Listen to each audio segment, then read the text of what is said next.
ke sebelah kanan sini ada? Oke, boleh di yang belakang Mbak? Ya, silakan. Boleh berdiri ya, supaya kelihatan. Kamera, TV aman? Ya, silakan. Pak, saya Nanda dari Reuters, Pak. Untuk penegasan aja berarti nanti akan ditunjuk langsung ya, Pak ya? Maksudnya ketika ditawarkan terus mereka mengajukan akan ditunjuk langsung gitu ya, Pak?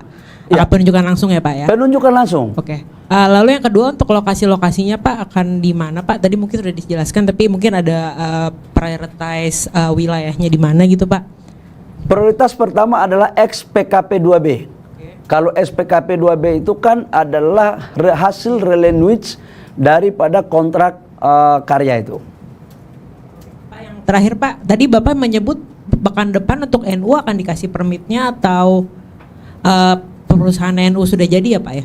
Oh, kalau NU sudah jadi. Sudah jadi. Sudah berproses. Berarti minggu depan akan diberikan yang tadi Bapak bilang minggu depan? Saya akan memakai prinsip karena ini untuk tabungan akhirat. Kita ini kan semua berbuat baik kan?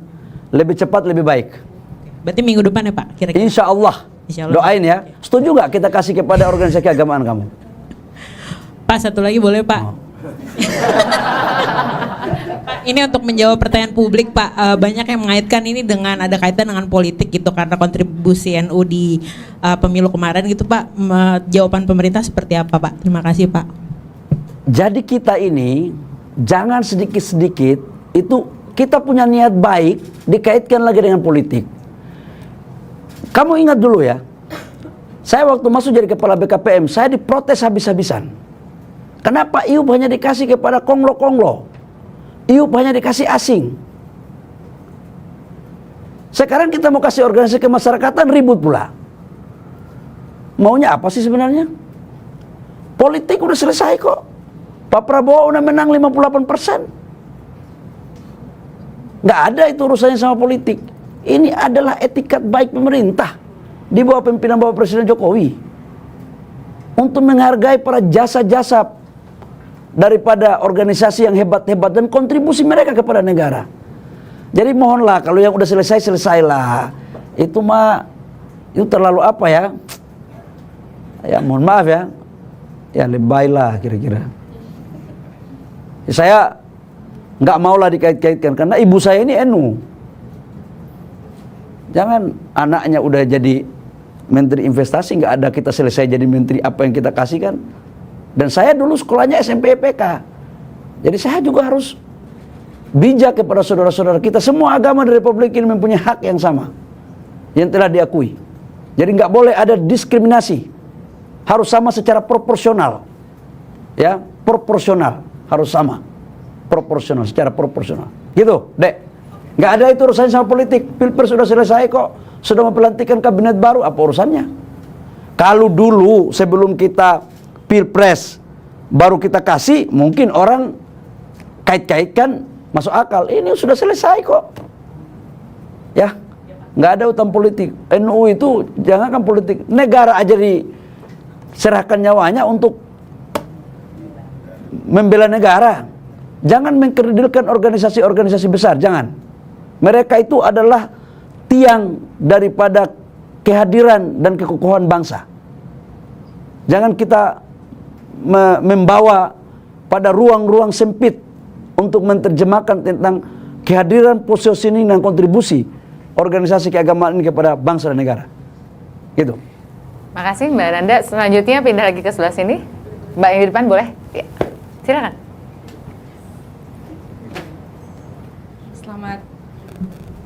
Selamat siang Pak Bahlil. Sebentar, Mbak. Kalau hanya karena persoalan politik, kita kan cuma kasih NU, tapi ini kan kita mau kasih semua toh. Logikanya kan emang semua itu dukung Prabowo. Aku mau tanya kamu. Nggak semua kan? Tulis baik-baik. Jadi kami memberikan tidak melihat urusan politik, ya. Tulis baik-baik. Silakan. Selamat siang Pak Bahlil, saya Dova dari Bloomberg Technos, mau tanya agak banyak Pak. Pertama tadi badan usaha, itu kan akan diberikan ke badan usaha. Berarti Ormas itu harus membuat badan usaha baru atau yang sudah ada Pak? Silakan lanjut. Oke. Kamu Itu nanti seperti kita anggota DPR nanti kita tanya jawab. Apalagi? Oke, lanjut ya Pak. Nah terus tambang yang mau dikasih itu kan katanya ex-PKB 2B. Nah itu di daerah mana aja Pak? Nah mau nanya juga kenapa yang dikasih itu khusus tambang batubara, kenapa nggak mineral lainnya? Mau nanya juga soal Freeport Pak, karena tadi udah disinggung sama Pak Bahlil, dibilang kan 2 smelter Pak di Manyar sama Papua. Papua itu ada di mana aja Pak? Di Timika atau di Fakfak? Nah itu kan lokasinya agak sulit ya Pak. Kenapa sih harus mensyaratkan untuk pembangunan di Papua tersebut?